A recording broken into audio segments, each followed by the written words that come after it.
உம்மை அல்லாமல் எனக்கு யாரும் உண்டு? உம்மை அல்லாமல் எனக்கு யாரும் உண்டு? என் ஸ்நேகமும் நீரே, என் ஆசையும் நீரே, என் ஸ்நேகமும் நீரே, என் ஆசையும் நீரே, என் எல்லாமே ஐயா நீர்தானே, என் எல்லாமே ஐயா நீர்தானே. உம்மை அல்லாமல் எனக்கு யாரும் உண்டு? உம்மை அல்லாமல் எனக்கு யாரும் உண்டு? என் ஏசையா ஹல்லேலூயா, என் ஏசையா ஹல்லேலூயா, என் ஏசையா ஹல்லேலூயா. ஆமாண்டவரே, நீர் எங்களுடைய வாழ்வில் மையமாயிருக்கிறீர். உண்மையே பற்றி கொண்டு மக்கள் வாழ நீர் உதவி. லூக்கா 3ஆம் அதிகாரம் 10-18 உள்ள இறைவசனங்கள். அப்போது நாங்கள் என்ன செய்ய வேண்டும் என்று கூட்டத்தினர் அவரிடம் கேட்டனர். 2 அங்கிகளை உடையவர்கள் இல்லாதவரோடு பகிர்ந்து கொள்ளட்டும், உணவு உடையவரும் அவ்வாறே செய்யட்டும் என்றார்.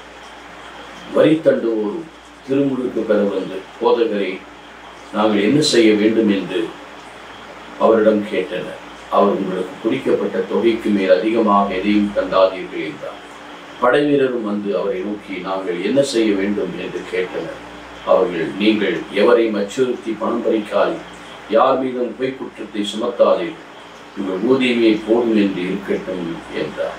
அக்காலத்தில் மக்கள் மீட்பரை எதிர்பார்த்து கொண்டிருந்தார்கள். ஒருவேளை யோவான் மெசியாவாக இருப்பாரோ என்று எல்லாரும் தங்களுக்குள் எண்ணிக்கொண்டிருந்தார். யோவான் அவர்களுக்கு அனைவரையும் பார்த்து, நான் தண்ணீரால் உங்களுக்கு திருமுழுக்கு கொடுக்கிறேன், ஆனால் என்னை விட வலிமை மிக்க ஒருவர் வருகிறார், அவருடைய மிதியடி வாரை அவிழ்க்க தகுதி இல்லை. அவர் தூய ஆவியின் நெருப்பால் உங்களுக்கு திருமுழுக்கு கொடுப்பார். அவர் சுலகை தம் கையில் கொண்டு கோதுமையும் பதரையும் பிரித்தெடுப்பார். கோதுமையை களஞ்சியத்தில் சேர்ப்பார், பதரையோ அணையா நெருப்பில் சுட்டெரிப்பார் என்றார். மேலும் பல அறிவுரைகளை கூறி மக்களுக்கு நற்செய்தியை அறிவித்தார்.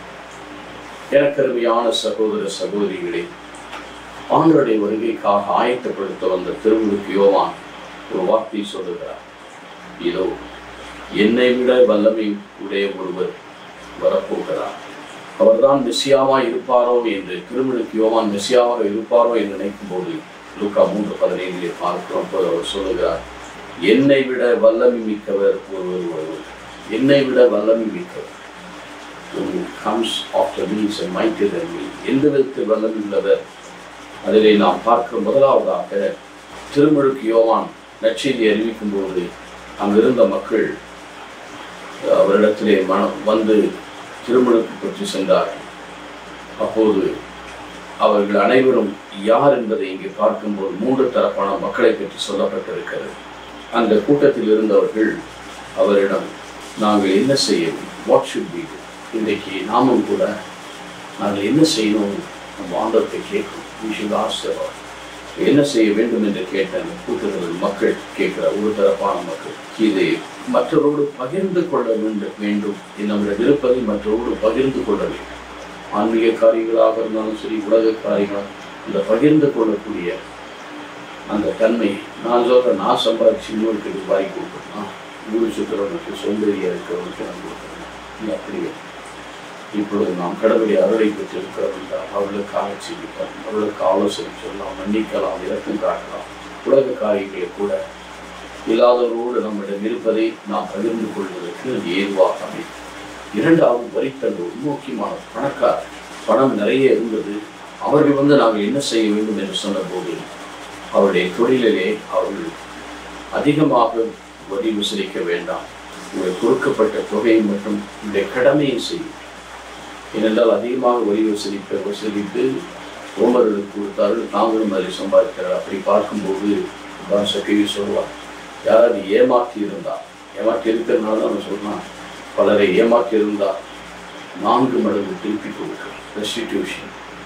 அவன் ஏழைகளுக்கு கொடுக்கிறான் பாருங்க. ஏழைகளுக்கு பாதியை கொடுக்கிறேன், ஏமாற்றிருந்த 4 மடங்கு திருப்பி தந்து. இது படைவீரர்கள். அடுத்து படைவீரர்கள் என்பது soldiers. They are important person, ரொம்ப முக்கியமானவர். அந்த யூதர்கள் தான் அந்த படைவீரர்கள். அதில் ரோமர்களும் இருந்திருப்பார்கள். நாங்கள் என்ன செய்வேன்? அவங்களுக்கெல்லாம் தங்கள் அதிகாரம் இருக்கிறது. ஆகவே நீங்கள் யாரையும் பணமுறுத்தி பயமுறுத்தி அச்சம் வைக்க வேண்டும். வைக்குற்றம் இதெல்லாம் சர்வசாரணிக்கெல்லாம் பார்த்தீங்கன்னா அச்சுறுத்தல், பயப்படுத்தியே காசு போகணும், பயப்படுத்தியே வேலை வாங்குவாங்க. இந்த அச்சுறுத்தி குற்றம் சுமத்தாமல் இருக்க அவர்களுக்கு நல்வழியை காட்டுங்க. அதில் ரொம்ப அழகாக என்னென்னா 8வது தான் பார்க்க வேண்டும். லூக்கா 3:8 மனமாய் என்பதை அதற்கேற்ற செயல்களை காட்டுங்கள். மனமாறு கனிமையுடைய மனமாறி விட்டேன் என்பதை நீங்கள் வாழ்க்கையில் காட்டணும்.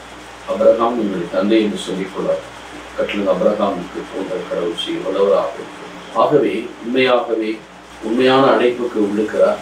2வது தன்னை பற்றி சொல்லும்போது அவருடைய விதியடி வானை அவிழ்த்து கூட தண்ணீர், நான் தண்ணீரால் திரும்ப கொடுக்கிற அவர் பரிசுத்த ஆவியினால் உங்களுக்கு திருமுழுக்கு கொடுப்பார். திருக்க கொடுப்பதற்கு எனக்கு இல்லை. அவர் செய்கிற முக்கியமான காரியம், அவர் சுலகை கையில் எடுப்பார். அவர் திருமுழுக்கு தூய நெருப்பால் உங்களுக்கு திருமுழுக்கு கொடுப்பார். சுலகை கையில் வைத்து பதரையும் கோதுமையும் பிரித்து கோதுமை களஞ்சியத்தை சேர்ப்பார். பதரையோ அக்கினியை போட்டு சுட்டெரிப்பார். இப்படி அவர் அக்கினியான பரிசுத்த ஆவியினால் நம்மை திருமுழுக்கு என்னும் நெருப்பால் நம்மை பரிசுத்த ஆவியை நம்மை கொடுத்து நம்மிடம் இருக்கிற எல்லா அனலற்ற வாழ்க்கை அனலுள்ளதா தீமைகள்லாம் சுட்டெரிக்கும் உரிவுள்ள வாழ்க்கையாகும். அது மட்டுமல்ல, தீமையெல்லாம் சுட்டெரிக்கப்படத்தக்கதாகவும் களஞ்சியத்திலே சேர்த்து நாம் நிறைவான ஆசீர்வாதத்தை பெறுவதற்கும் அப்படி நடக்கிறார்.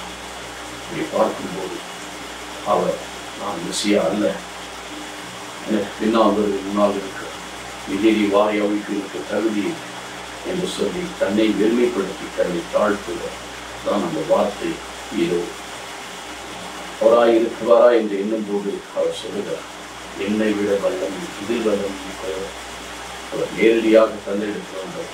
நான் அவருடைய வழிகளை ஆயத்தப்படுத்த செம்மைப்படுத்ததை ஆயத்தப்படுத்தி அதை செம்மைப்படுத்த நான் வந்திருக்கிறேன் என்று சொல்லி அதை வெறுமைப்படுத்தி தன்னை தாழ்த்துவதாகவே நான் மத்திய 11:11 திருமுழுக்கு யோவானை போல பெரியவன் எவனும் கிடையாது, பெண்ணிடம் பிறந்தவர்கள் அவரை போல பெரியவன் யாரும் கிடையாது, விண்ணரசில் சிறியவன் அவரிடம் பெரியவன் என்று நமக்கு ஆண்டவர் சொல்லுகிறார். ஆகவே நாம் நமக்கு கொடுக்கப்பட்ட கடமைகள் ஒழுங்காக செய்வோம். யாரையும் பயன்படுத்தியோ அச்சுறுத்தியோ பணம் பறிக்காமல் மற்றவரோடு பகிர்ந்து நம்முடைய வாழ்க்கையை நாம் வாழ்ந்து ஆண்டவருக்கு சாட்சியாக இருக்க உங்களுக்கு கொடுப்போமா? எங்கள் நல்ல ஆண்டவர், நேற்றும் இன்றும் என்று மாறாதவரை உடைய கிருபையினால் எங்களை மறைத்துக் கொள்ளும், இவைகளை திடப்படுத்தும், பரிசுத்தமாகும் வழிநடத்தி இயேசு கிறிஸ்துவின் நாமம் பிதாசுவின் பரிசுத்த ஆவி ஆசீர்வதிப்பாராக. ஆமென்.